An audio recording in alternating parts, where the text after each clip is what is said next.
طالبان کے جو علماء ہیں یا جو آپ کی قیادت ہے وہ کیا موسیقی اور میوزک کو مطلق حرام سمجھتی ہے؟ موږ په دې کې خو چوکاټ د علماو د نظر خبره نه ده، دا د اسلام د اصولو خبره ده او د امام ابو حنیفه رحمه الله علیه د مذهب خبره. څه مذهب کې فیصله شوی مجتهدین اوس موږ مجتهدین نه یو نوې اجتهاد وکړو په دې مورد. ایک قیامت تک تسی ویکھتے رہو کہ امام حنیفہ نے کیا فرمایا اس مسئلے چ. بھئی تمہارا کام تھا تم یہ کہو کہ میں دیکھوں گا قرآن اور سنت میں کیا ہے.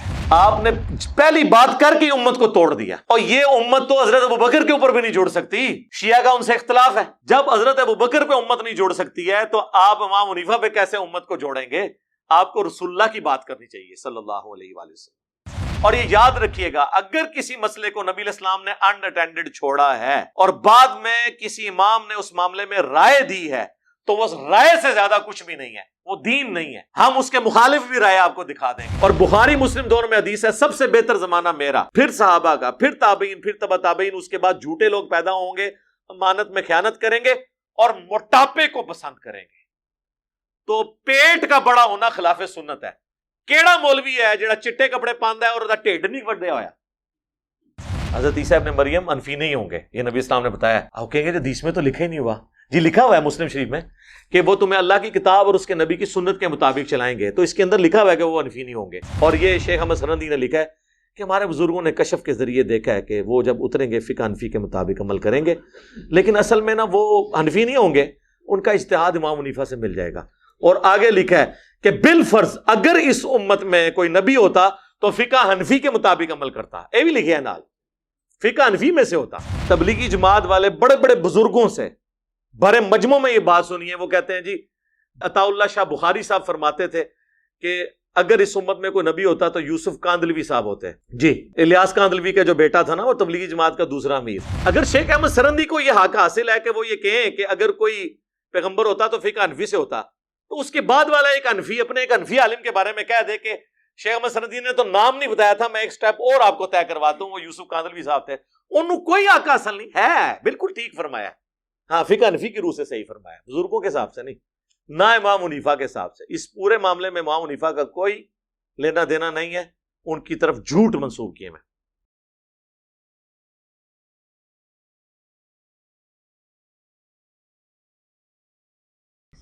السلام علیکم ورحمۃ اللہ وبرکاتہ. لا حول ولا قوة الا باللہ، حسبنا اللہ ونعم الوکیل.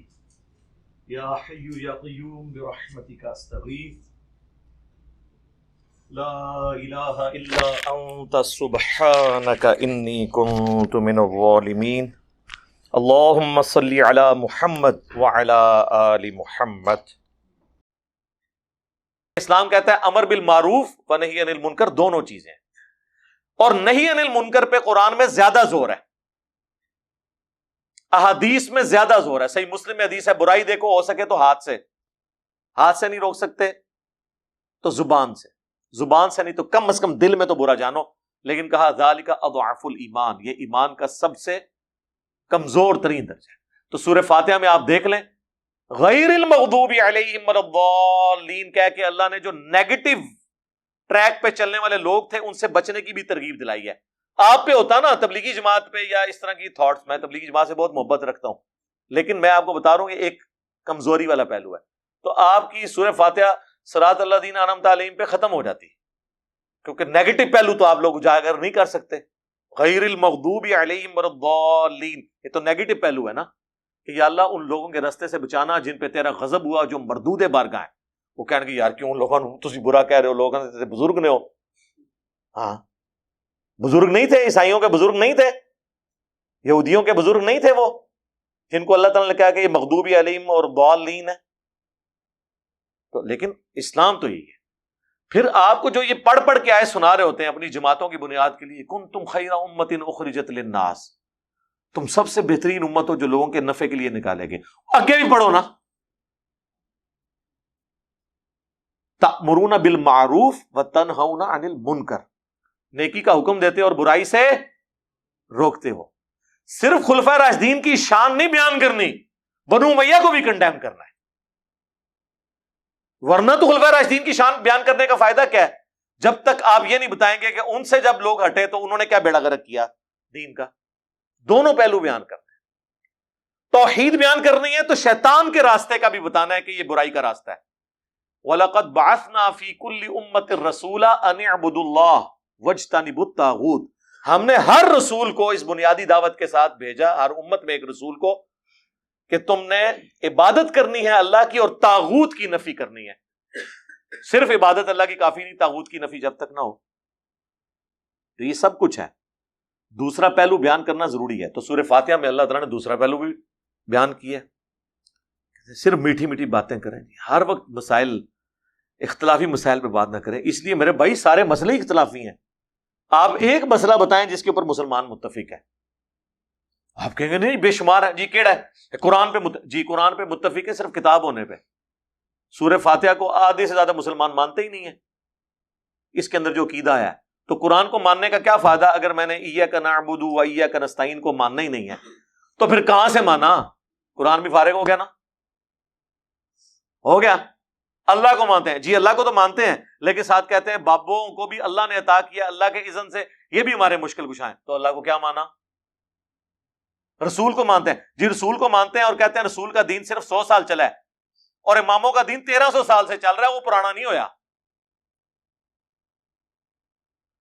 تو جس کا دین پہلے 100 سال چلا ہے قیامت تک بھی اسی کا دین چلے گا. رہ گئے فقہی مسائل، تو میں نے کینگرو کا مسئلہ مجھے بتائیں کس امام نے بیان کیا ہے. تو پھر آپ سب لوگ میرے مقلد کیوں نہیں ہو جاتے؟ میں نے کینگرو کا مسئلہ حل کیا ہے، زرافے کا حل کیا ہے. زرافہ بھی بہیمۃ الانام میں آتا ہے، اس کا بھی کھر کٹا ہوا ہوتا ہے، وہ بھی مویشیوں میں آتا ہے. زرافہ حلال ہے. یہ میرے سے پہلے اگر امام حنیفہ، امام شافعی، امام بن حنبل، امام مالک نے کہیں بتایا تو بتائیں. یہ میں ساری باتیں کر رہا ہوں آپ کا دماغ کھولنے کے لیے، کو اپنی عزت کرانے کے لیے نہیں. نہ ہے کہ کلپ کٹ لے وچوں بڑا کے لینا دینا میرے بھائی. تسی لیندے ہو چندے اپنی ویڈیوز دے اگینسٹ، ننگی عورتاں دے ویڈیو اشتہار چلاندے ہو. میں تو کچھ بھی نہیں لے رہا. ہمارے تو آفیشیل چینل کی کمائی جو ہے 4 سے 5 ملین ہے مہینے کی، اگر ہم یہ حرام خوریاں شروع کرتے ہیں. آپ کی پوری زندگی کی کمائی ایک طرف ہے اور ہمارے ایک چینل کی کمائی ایک طرف ہے، 40-50 لاکھ روپے مہینے کا. تو ہمیں آپ کس چیز کی دھونس لگاتے ہیں؟ تو ہم تو بالکل ننگا کر کے آپ کی چیزیں بتائیں گے لوگوں کو کہ ہم اس کے بینیفیشری نہیں سسٹم کے. چونکہ اس سسٹم کے بینیفیشری نہیں ہے لہٰذا ہمیں کسی کی دھونس نہیں ہے. کہتے جی حضرت کے ٹخنوں کے برابر بھی نہیں ہے، اور حضرت کا نام کس طرح لے رہا ہے. اتنے بڑے عالم جن کی حرمین کے ائمہ ان کا احترام کرتے ہیں، ان کے استقبال میں کھڑے ہو جاتے ہیں، اس کا ایک انجینئر مذاق اڑا رہے ہو اتنے بڑے عالم کا. ہماری اوقات کیا تم ان کے ٹخنے کے برابر نہیں ہو. اور نیچے میں نے لوگوں کے کمنٹس دیکھے، سب اس کو اپریشیٹ کر رہے ہیں کہ لگے رہو ان مولویوں کو لگام دے کے رکھو. وہ صرف وہ ٹخنوں کے برابر آپ نہیں ہیں نا، آپ ان کے قدموں میں گرے ہوئے ہیں نا. ہم تو پاؤں کے ٹھڈے پہ رکھتے ہیں جو رسول اللہ کے مخالفین ہیں ان کو. ہمیں کے لیے کیا عزت ہے، چاہے وہ پرانا ہے چاہے آج کا ہے، ہمارے لیے تو برابر ہے. بخاری مسلم کی حدیث ہے کہ اس نے ایمان کی حلاوت چکھ لی جو اللہ اور اس کے رسول کو پوری کائنات میں سب سے بڑھ کر محبوب رکھے، اور اس کی دشمنی اور دوستی کا معیار اللہ کی ذات ہو، اور کفر کی طرف لوٹایا جانا اس کے لیے اتنا مشکل ہو جائے جتنا زندہ آگ میں جلنا. تو میرے بھائی ہمارے لیے تو یہ ہمارے ایمان کا مسئلہ ہے. تو آپ لوگوں نے اپنے بزرگوں کے بارے میں کلیم کیا جی وہ جو حضور علیہ السلام بلکہ ایسے ایسے لطیفے بنائے ہوئے ہیں، بیٹھ کے سنا رہے ہوتے ہیں خود ساختہ. وہ جی ایک انگریز ملا، اس نے کہا شکر الحمدللہ آپ کے پاس امام حنیفہ تھے، ورنہ تو آپ کے نبی کا دین ضائع ہو جاتا. کاش عیسائیوں میں بھی کوئی امام حنیفہ پیدا ہوا ہوتا تو آج عیسائیت تو محفوظ ہوتی. یہ کفری عقیدہ ہے. اللہ تعالیٰ نے دین کو محفوظ کیا ہے، خود کسی کا محتاج نہیں ہے دین. اور تقلید تو آپ کرتے ہیں فقہی مسائل میں، وہ بھی چند ایک مسائل کے اندر. اصل مسائل تو قرآن و سنت کے عقائد ہیں، اصول کے مسئلے ہیں. ان میں سے بھی اکثر اجماع امت سے ثابت ہیں، اجتہاد تک تو بات جاتی ہی نہیں ہے. لیکن انہوں نے باتیں کہاں سے کہاں بنائیں گے. مجھے رات کو میں وہ نا طالبان کے جو ترجمان ہے نا، کیا نام ہے وہ، ذبیح اللہ مجاہد صاحب، اب ان سے سلیم صافی صاحب نے نا انٹرویو کیا ہے. حالانکہ وہ اردو بول سکتے ہیں لیکن ریلیکٹنٹ ہوتے ہیں تھوڑے سے بولنے میں، سمجھ ان کو ساری آتی ہے. اب وہ سلیم صافی صاحب ان سے سوال کر رہے ہیں اردو میں اور وہ جواب دے رہے ہیں پشتو میں. نیچے اس کا نا ترجمہ چل رہا تھا. سلیم صافی صاحب کو تو پشتو آتی ہے تو وہ پھر اس لیے وہ کمفرٹیبل تھے ان سے کاؤنٹر کوسچن کرنے کے اوپر. اور جب وہ کوسچن کرتے تھے تو اس کو بھی اردو آتی ہے، اس کو بھی سمجھ آ رہا ہے مجھ سے سوال کیا کر رہے ہیں. تو میوزک کے اوپر سوال ہوا نا، تو اب اس نے پورے یعنی اپنے پروگرام میں کوئی قرآن حدیث نہیں بیان کیا. وہ کہتا ہے جی آپ کو پتا ہے ہم دیکھیں گے امام حنیفہ نے کیا فرمایا اس مسئلے میں. طالبان کے جو علماء ہیں یا جو آپ کی قیادت ہے وہ کیا موسیقی اور میوزک کو مطلق حرام سمجھتی ہے؟ موږ په دې کې خو چوکاټ د علماو د نظر خبره نه ده دا د اسلام د اصولو خبره ده او د امام ابو حنیفه رحمه الله علیه د مذهب خبره. څه مذهب کې فیصله شوی مجتهدین اوس موږ مجتهدین نه یو نوې اجتهاد وکړو په دې مورد. ایک قیامت تک تسی ویکھتے رہو کہ امام حنیفہ نے کیا فرمایا اس مسئلے سے. بھئی تمہارا کام تھا تم یہ کہو کہ میں دیکھوں گا قرآن اور سنت میں کیا ہے.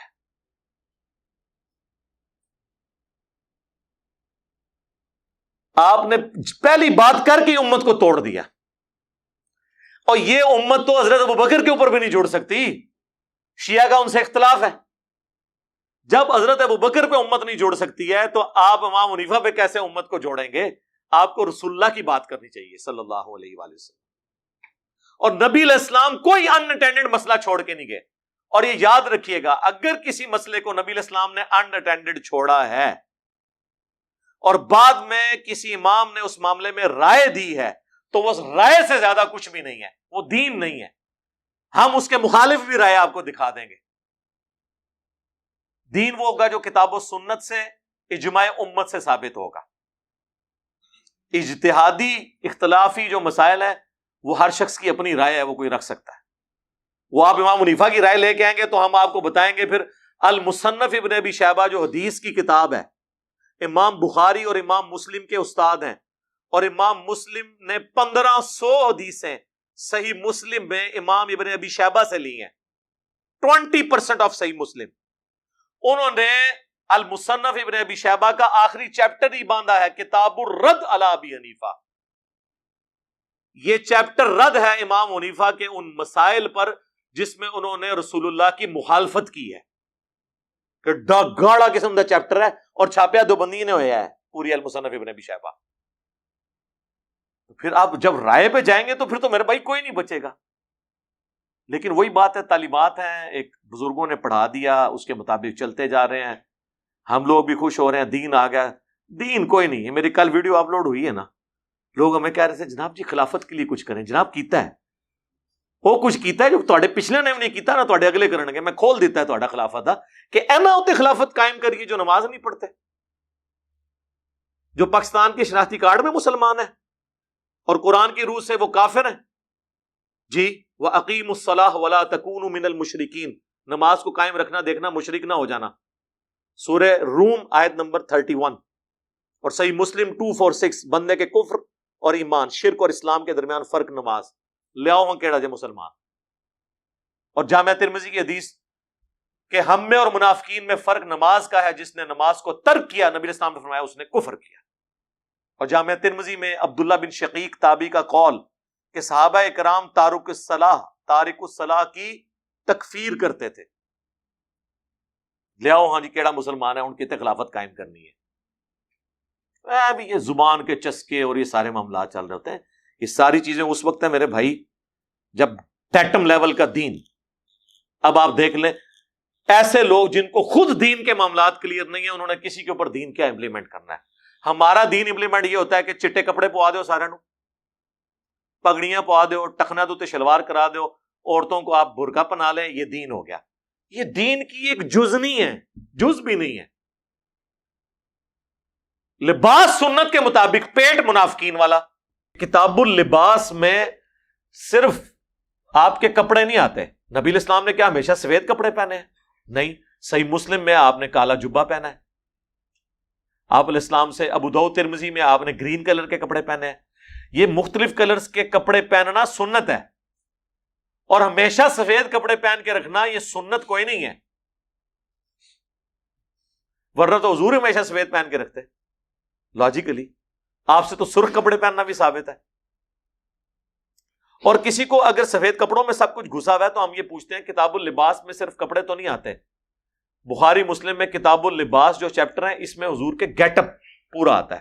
شمائل ترمذی ایک پوری کتاب ہے جس میں حضور کے گیٹ اپ ہے, یعنی گیٹ اپ میں آپ کے بال کس طرح تھے, آپ کی داڑھی کس طرح تھی, یہ بھی کتاب اللباس ہے. داڑھی بھی کتاب اللباس ہے. پیٹ بھی کتاب اللباس میں آئے گا. اور بخاری مسلم دونوں میں حدیث ہے سب سے بہتر زمانہ میرا، پھر صحابہ کا، پھر تابعین، پھر تبع تابعین، اس کے بعد جھوٹے لوگ پیدا ہوں گے، امانت میں خیانت کریں گے اور موٹاپے کو پسند کریں گے. تو پیٹ کا بڑا ہونا خلاف سنت ہے. کیڑا مولوی ہے جڑا چٹے کپڑے پاندا ہے اور دا ٹھڈ نہیں وڈیا ہویا؟ تو چٹے کپڑے چ اپنا ٹھڈ چھپا کے کہہ رہا ہے میں سنت کے مطابق ہے. جدوں تک تیرا ٹھڈ نہیں سنت کے مطابق ہوتا، جب تک تیرا پیٹ ٹما سنت کے مطابق نہیں ہوتا تیرا، ادو تک تو سنت کے مطابق نہیں ہے. اتنے موٹے موٹے کرتے پہنے ہوتے ہیں، وہ جو بڑا سیٹر جو صوفہ ہے اس کے اندر بھی ایک طرف گوشت کا لوتھڑا ادھر لٹک رہا ہوتا ہے، ایک طرف ادھر لٹک رہا ہوتا ہے، اور سفید کپڑے کے اندر اور سنت میں سب کچھ چھپایا ہوا ہے جی، اوپر پگڑی پہن کے. جی واہ، سنت پگڑی اور کپڑے اس وقت ہوں گے جب تیرا پیٹ بھی سنت کے مطابق ہوگا. ورنہ آپ کہیں کہ ہمارے علماء سنت کے مطابق لباس پہنتے ہیں سوائے پیٹ کے، پیٹ ان کا جو ہے نا وہ توندے ان کی جو ہوتے ہیں منافقین اور کافروں والی ہوتی ہیں. جی سورۃ المنافقون میں آپ دیکھ لیں، اللہ تعالیٰ نے کہا کہ آپ منافقین کے جسموں کو دیکھیں تو آپ کو تعجب میں ڈال دیں گے، موٹے موٹے تازے تازے. بنو امیہ والے پیٹ ہیں ان کے. ہاں جی، یہ دین نہیں ہے صرف میرے بھائی. سب سے پہلے آپ کا بیسک تطہیر ہو، آپ کو پتا ہو دین کس چیز کا نام ہے، کن عقائد و نظریات کا نام ہے، پھر آگے معاملات چلیں گے. چند ایک رسومات کا نام دین رکھ دینا، یہ دین اس طریقے سے نہیں ہوتا. بخاری مسلم دونوں میں حدیث ہے، اللہ کی قسم عیسیٰ ابن مریم تم میں ضرور اتریں گے ایک عادل حکمران کی حیثیت سے، صلیب کو توڑ دیں گے، خنزیر کو قتل کر دیں گے، جزیہ موقوف کر دیں گے، ہر طرف امن ہوگا. اور صحیح مسلم میں الفاظ ہیں تمہاری اس وقت کیا شان ہوگی کہ جب امام تم میں سے ہوگا. اور وہ راوی حدیث کہتے ہیں کہ وہ تمہیں اللہ کی کتاب اور تمہارے نبی کی سنت کے مطابق چلائیں گے. حضرت عیسیٰ ابن مریم انفی نہیں ہوں گے، یہ نبی اسلام نے بتایا. آپ کہیں گے حدیث میں تو لکھا ہی نہیں ہوا. جی لکھا ہوا ہے مسلم شریف میں کہ وہ تمہیں اللہ کی کتاب اور اس کے نبی کی سنت کے مطابق چلائیں گے. تو اس کے اندر لکھا ہوا ہے کہ وہ انفی نہیں ہوں گے، کیونکہ آپ کہتے ہیں تقلید واجب ہے تو امام ابو حنیفہ کا یا کسی اور امام کو انہیں مقلد ہونا چاہیے. وہ کہتے ہیں نہیں، وہ مقلد نہیں ہوں گے، اصل میں وہ خود مجتہد ہوں گے. پھر اس سے مسئلہ نہیں حل ہوتا. وہ پھر کون سے مجتہد ہوں گے، رفع الاجتہاد کرنے والے یا بغیر رفع الاجتہاد؟ نہیں کہتے ہیں وہ نہیں ہوگا. یہ کہ ان کا اجتہاد بھی امام حنیفہ سے مل جائے گا، وہ دین کو ویسے ہی سمجھیں گے جس طرح امام حنیفہ نے سمجھا. عیسیٰ ابن مریم نو کیڑی لوڑ ہے امام حنیفہ نو سمجھنے دی، جڑا اللہ دا پیغمبر ہے، روح اللہ ہے، وجیہن فی الدنیا والآخرہ ہے، جس کو خود وہ معجزے ملے جو ہمارے نبی کو بھی نہیں ملے ہوئے صلی اللہ علیہ وآلہ وسلم. بغیر باپ کے پیدا ہوئے ہیں، ہمارے نبی تو باپ کے ساتھ پیدا ہوئے ہیں. باقی آپ کوئی معجزہ بھی کھینچ تان کے ثابت کر دیں، یہ کیسے ثابت کریں گے؟ ہمارے نبی کو موت آ چکی ہے، عیسیٰ ابن مریم ابھی تک زندہ ہے. اتنا بڑا معجزہ ہے، مردوں کو زندہ کیا. یہ حضرت عیسیٰ علیہ السلام کی خصوصیت ہے. تو بات یہ کہ ان کو امام حنیفہ کا اور یہ شیخ احمد سرندی نے لکھا ہے کہ ہمارے بزرگوں نے کشف کے ذریعے دیکھا ہے کہ وہ جب اتریں گے فقہ حنفی کے مطابق عمل کریں گے، لیکن اصل میں نا وہ حنفی نہیں ہوں گے، ان کا اجتہاد امام حنیفہ سے مل جائے گا. اور آگے لکھا ہے کہ بالفرض اگر اس امت میں کوئی نبی ہوتا تو فقہ حنفی کے مطابق عمل کرتا. یہ بھی لکھا ہے نال، فقہ حنفی میں سے ہوتا. وہ جو حضور نے فرمایا تھا نا اگر کوئی نبی ہوتا تو عمر ہوتا، وہ تو تھا حدیث میں. یہ حدیث کو تو مانتے ہی نہیں نا یہ ترمذی کی. وہ کہتے ہیں ان کے بعد ان کو چھوڑ دیں. تبلیغی جماعت والے بڑے بڑے بزرگوں سے بڑے مجموع میں یہ بات سنی ہے. وہ کہتے ہیں جی بزرگ عطا اللہ شاہ بخاری صاحب فرماتے تھے کہ اگر اس امت میں کوئی نبی ہوتا تو یوسف کاندلوی صاحب ہوتے.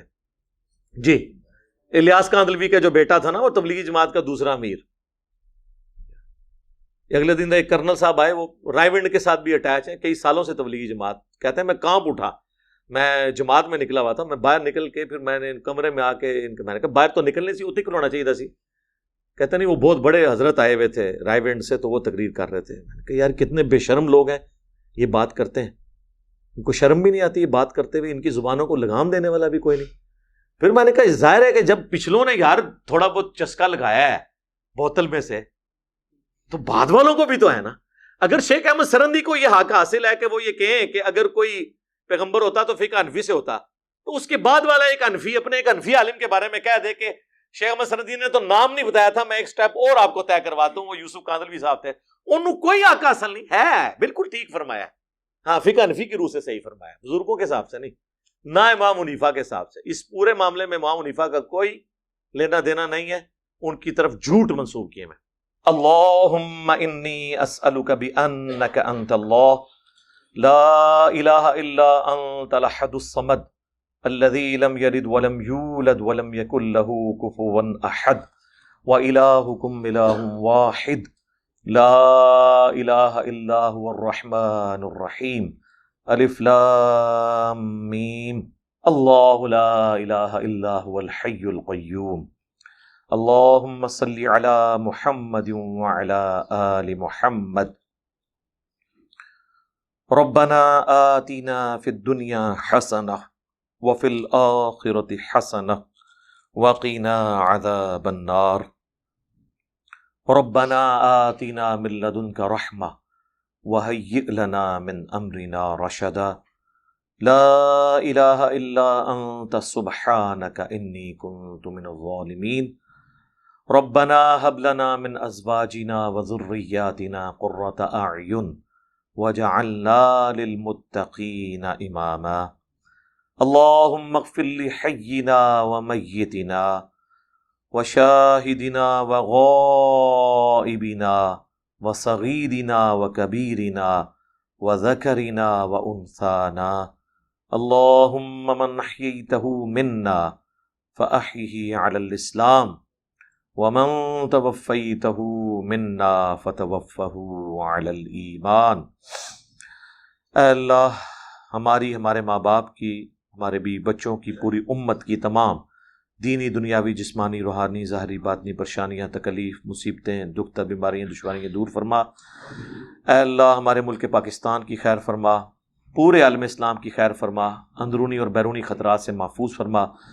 اے اللہ پاکستان میں، انڈیا میں، افغانستان میں، فلسطین میں، کشمیر میں، چائنا میں، عراق میں، شام میں، جہاں جہاں مسلمان پس رہے ہیں، اے اللہ مشکل زندگی گزار رہے ہیں، اے اللہ غیب سے ان کی مدد فرما. حاضرین کے دلوں میں جو جو نیک اور جائز دعائیں ہیں قبول فرما. حاضرین کے جو بھی چھوٹے بڑے رشتہ دار فوت ہو چکے، اے اللہ ان کی مغفرت فرما. اے اللہ ہمارے ماں باپ کی اور پوری امت کی، ہمارے بیوی بچوں کی تمام دلی جائز دعاؤں کو اپنی بارگاہ میں قبول و منظور فرما. اے اللہ جن جن بھلائیوں کا سوال تیرے محبوب علیہ السلام نے کیا، ہم تمام مسلمانوں کے حق میں ان چیزوں کو قبول و منظور فرما، اور جن جن چیزوں کے شر سے تیرے محبوب علیہ السلام نے تیری پناہ طلب کی، ہم تمام مسلمانوں کو ان چیزوں کے شر سے اپنی پناہ عطا فرما. سبحان ربک رب العزت عما یصفون وسلام علی المرسلین والحمد للہ رب العالمین وصلی اللہ علی النبی الکریم وعلی آلہ واصحابہ اجمعین الی یوم الدین.